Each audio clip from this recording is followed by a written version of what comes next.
Hey guys, as most of you already know, I started my new camper build already. I cleared out everything, so my car is still a bit of a mess and it's not really camper worthy. But in the first video of my new camper build, what I did was I installed new solar panels. And you could check the video up here if you haven't seen the new solar panels, but it allows me some extra storage underneath my cargo rack for my fishing gear and things like that. So that's actually a nice addition. But today I'm going to continue the power. I often start off with the power because it's the most cumbersome part. And once you get that out of the way, you can just kind of throw everything else about if you really had to. And the funny thing is, I'm going to need to do that because I have an unplanned trip that I'm going to take in a couple of weeks, and I need to just slap something together so that me and my son could camp. So it'll be two of us in this car, but I do need power and some basic stuff. So I'm going to continue the power build today, and I have a really easy power solution for this build that I'm going to show you guys. It looks like it'll fit perfectly, but let's check it out.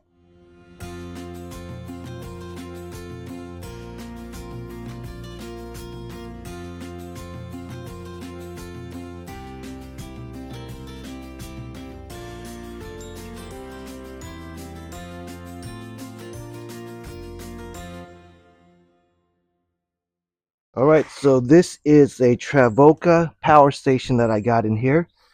Let's open it up and take a look at it. All right, got some power cables first, one cigarette lighter adapter type, and one for you to plug into your wall.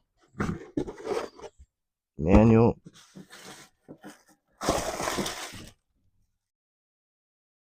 All right, so this is it. This is the Travoca Vega 1500, and you can see it's a really compact design. The plugs are at the ends and not on the sides over here, and that's going to be important. And let me show you why in a little bit.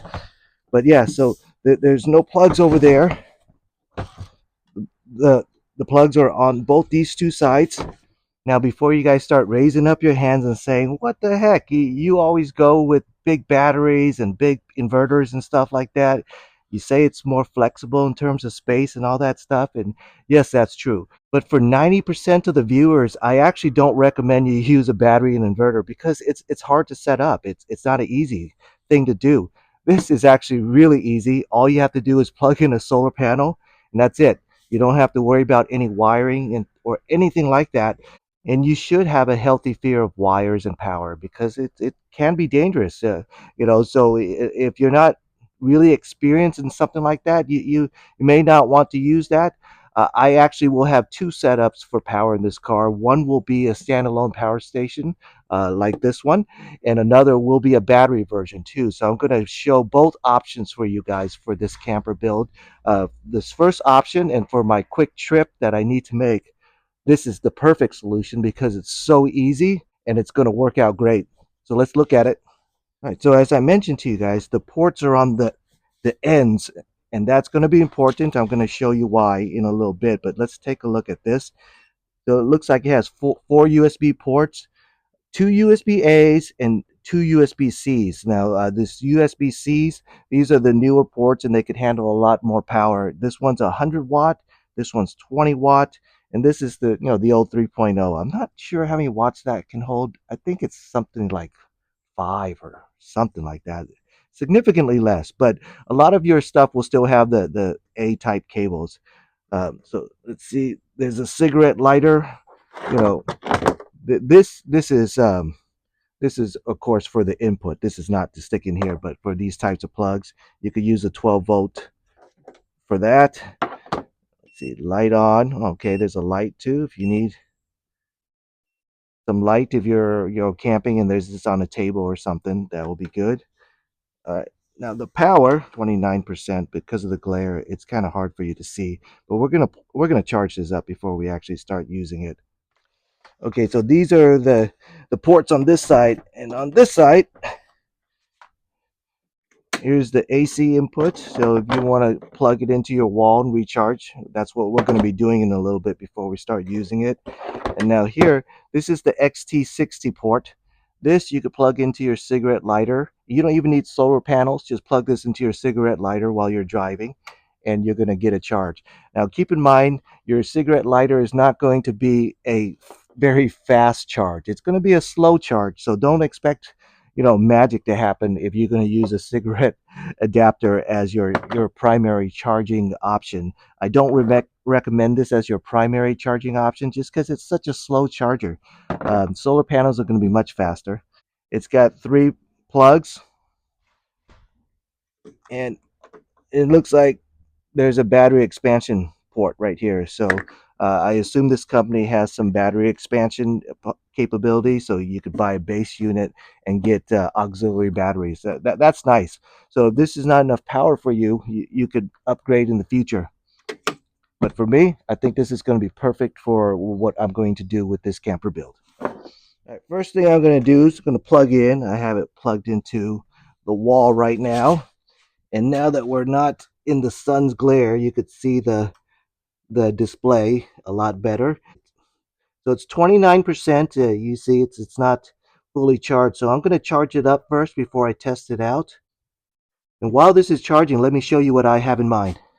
All right, so this is the leftovers from my old wiring. I'm actually not going to leave it like this. It's just, it's pre-routed and I haven't had time to clean it up. But one thing I do have in that, this is a XT60 connector, and this is what's going to plug into that power station, and it'll be that easy. Just plug it in and you're good to go. All right, here's just a quick look at those solar panels that I have. This is the Call Sun 215 watt bifacial solar panel, so it should get some light reflection charging from even the bottom side. That's the idea. But I have it hooked up here to this cable, and that's the XTC cable that you saw coming into the car. All right, guys, so this next camper build will be a 2-person camper build. I'll be able to sleep 2 people, and this is the teardrop style. So I'm going to build a big bed back here that'll fit 2 people comfortably. And we're going to try it out a little bit when me and my son go camping, when I just throw in a mattress real quick. But since this whole area is a bed and I can't really elevate the bed because it's a teardrop style, and my feet will need to go underneath the cabinets, and you're going to see that in my later build videos if you stick with me. So what I want to do is I want to use this space right here as my power station area. And you could see why it's important that the ports and the plugs were at the ends, so I could access it right here. If most power stations, the ports are on the side, and that's going to be a problem because the sides are going to be covered right here by the chairs, and that's not going to be good. But this power station has the ports at the ends, and that's going to work out great. So let's get that charged up and put it in. All right, I went to Sunday service and I came back and it is full, so that's good. Seems like a pretty fast charging device. So let's put it in the car. All right, let's see how well it fits within the slot. Wow, actually that fits really, really, really well. Let's take a look at it. All right, let's take a look at that. With no modifications at all, it just sits there, and apparently the legs are on something too. It's pretty flat. There's a little bit of a hitch right there, but still, that fits really, really well. Let's take a look at the front side. All right, so here's the way it looks like on this side. You can see there's still a lot of space. This is a really compact little power station that really fits in well. You can see it's not really going to move around a whole lot. And this is the side where you get the outlet plugs, and I use an extension cord and a power strip anyway for when I had my microwave over there. So I'm not worried about that either. So that's going to work out well. And this side will have the USB ports, which is probably the one of the more common usages I'll have for it. But you can see my power strip is just sitting right there. Where I'm going to put my microwave, it's going to be over there somewhere, but we'll cross that bridge when we get there. Now, when I need to access the parking brake, which actually I do not use, 95% of the time, I could just slide this back like that, and then I can still pull it up. Okay. I mean, only when I'm on some kind of crazy incline that I would use that. We'll slide it back. It's a good armrest. All right. I think it's going to work out really well. I like it. All right, so another nice little advantage of having the setup right here, that I could just plug in my cigarette lighter right there, and then plug in this charge unit. I would have the solar plugged in there, but I could unplug the solar and plug this one in. And while I'm driving on a long trip, I could charge through my alternator. And that'll make things real easy. And if you don't have solar panels, like I said, you could use this option too. It doesn't charge super fast, but it does charge, and that's an option. All right, so not only is it a cloudy day, it's past 2:30 and the sun is over there, but these call sun panels are supposed to be very good under shaded conditions, so I think it's a good chance to test it with my new power station. All right, look at that. So I'm still getting 80 watts of charging underneath these pretty poor conditions. That's not too bad. 80 watts off of these solar panels. But what I'm gonna do is you see there's a shade, so it's gonna be even worse. I'm gonna move the car into that shaded area. So this is getting the weak sun right now on the cloudy day. But we're going to move it into the shade to see if I could still get some kind of charging. Right, so I moved the car into the shade of that tree. You can see the shade. It's the shade of this tree right here. So the sun is completely behind. And we'll see what kind of charging we can get still. That's actually not bad. I'm still getting 50 watts of charging power underneath the behind a tree on a cloudy day. I'm still getting 50 watts. All right, you guys know what's next. Whenever I test a power station, I always make sure it works with my microwave. And this microwave, it's a compact microwave I got from Walmart. I think it was like $60 or something like that. They advertise around 800 watts, but really the meters always read around 1,000 watts of power consumption. And if it powers the microwave, I'll be happy. We'll put it on for 1 minute to see what kind of power it consumes. A lot of glare right today. Got 35 seconds left. And you can see it's reading 1,150 or so watts of power being used. And I just turned it on for 1 minute. We'll see. 1 minute, and we'll see how many percentage it goes down. All right. Oh yeah, the coffee is actually hot. I wanted you could see some of the steam coming out of it. I actually wanted to run another minute just to see how much power it consumes. So let me get a cup of water that's cold and not so hot so I don't burn myself. All right, got a cup of water. Get that in there. Let's go 2 minutes this time. So we'll run it total of 3 minutes. And we'll check on the display to see how much power it used. The 1 minute was down 100 to 99. And let's see if this goes down to 98 or something. All right, it's all done. Unlock. And yes, oh boy, the water is definitely hot. Let's check on how much power it used. It went down to 96. All right, so 3 minutes of use, it went from 100 to 96. So it's around 4% for 3 minutes. So it seems like it uses a little bit more than 1% per minute, but that's fine. I mean, I'm not going to be running the microwave for 20 minutes or something. It's going to be a few minutes at a time. So I think that's going to be great. And this power station, look at that. It even matches this color of my seats really well. It's almost like it was made to fit right there.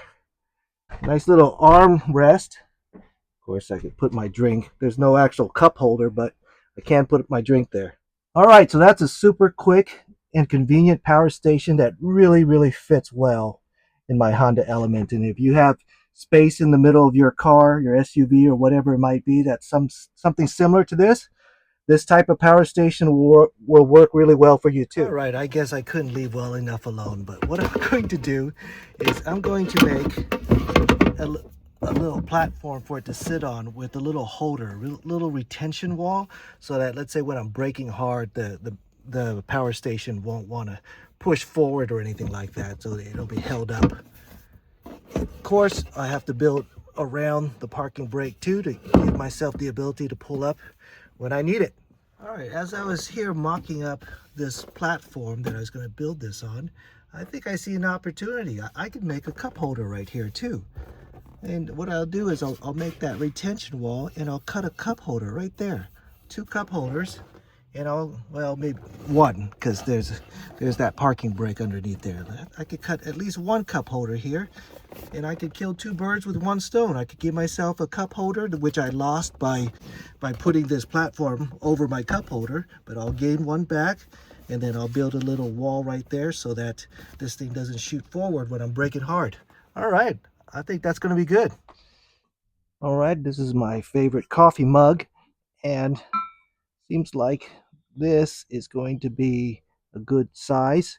Not the inner circle, because that's too tight, but I figure I'll make it the size of the outer circle, and I should be good.